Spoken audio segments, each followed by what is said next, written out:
serenidade, que serenidade tem a noite meio.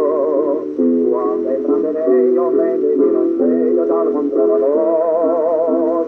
O luar al venti che do pardonente non ti necessitata. Chora tua falta, roti non ti frela de ter al candor. O luar al venti che do pardonente non ti necessitata. Chora tua falta, roti non ti frela de ter al candor.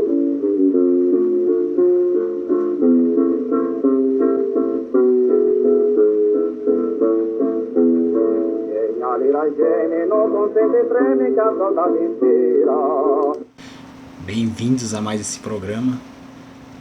Hoje vamos falar um pouco deste cantor, Caramuru. Alguém já ouviu falar?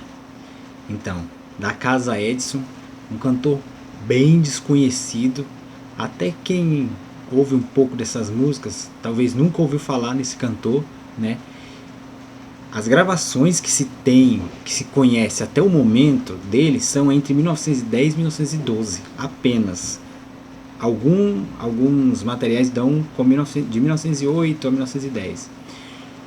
Nada além disso. Segundo aquele site do Cravo, da música popular brasileira, ele teria nascido em 1890 e falecido em 1960. Então, entre essa época de 1910 a 1912, ele teria gravado mais de 30 discos, o que era muita coisa para a época. Mas por que ele parou? Por que ele sumiu? Ou será que ele não sumiu e até agora não foram encontradas outras coisas que ele fez depois, as outras gravações? Mas é um mistério. Porque poderíamos dizer que ele teria parado por causa da gravação elétrica? Não, que a gravação elétrica começou só em 1927, quase 1928. E ele parar 1912 para 1913? Será que ele mudou de profissão? Será que adoeceu? Se adoeceu, se recuperou, porque ele foi falecer em 1960. Então, mas de repente eu encontrei uma gravação que quebrou alguns mistérios. Encontrei uma gravação dele nos anos 30, na gravação elétrica. Olha só, se ele teria parado em 1912, por que ele voltaria a gravar 20 anos depois, em 1932? Uma gravação curiosa que eu encontrei no Instituto Moreira Salles, e é isso que a gente vai ouvir agora. Composição de José Nicolini. Essa gravação de 1932, o nome da música é Matilde do Samba.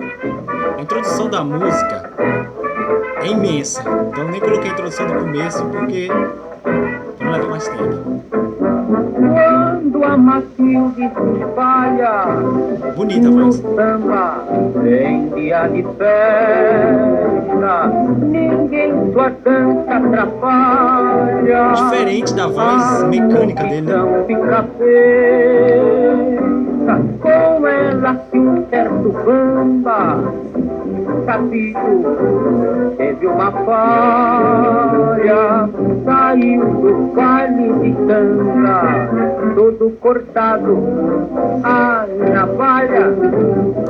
Aquele estilo anos 30, né? Daqueles sambas, daquelas... Muito curioso isso. Eu fiquei ouvindo várias vezes para saber se era realmente ele ou de repente outro cantor com o mesmo nome, mas eu não conheço. Não, porque o nome dele não era Caramuru, né? Exatamente, o nome dele era Belchior Silveira. Belchior da Silveira, quer dizer. Eu achei muito curioso isso. Não tem outro Caramuru, só pode ser ele. E existem outras gravações dele desse ano, de 1932. Depois disso, entre 1912 e 1932, entre esses tempos, ainda não achei nada. Mas se ele gravou eletricamente, pode ter mais coisas dele, né? Eu achei bem interessante. Você ver como a voz dele na mecânica era diferente. Agora vamos ouvir outra coisa dele na mecânica, para lembrar como é que era a voz, como era diferente.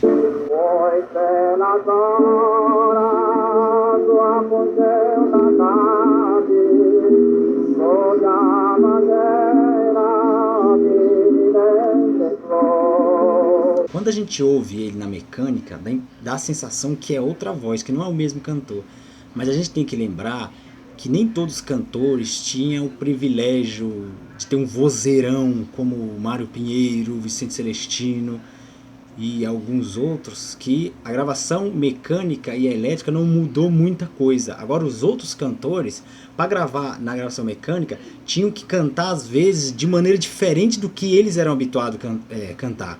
O Paraguaçu, aquele cantor Paraguaçu, falou que quando conheceu o Caramuru pela primeira vez, ele escutou a voz dele vindo de uma serenata de longe e achou uma voz tão bonita.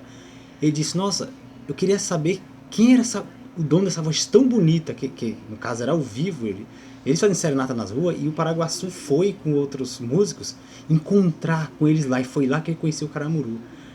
Mas a gente ouvindo ele na mecânica, a gente não percebe essa voz tão bonita, né? Porque na gravação mecânica, de repente o cantor ele tinha que mudar o jeito de cantar para poder gravar.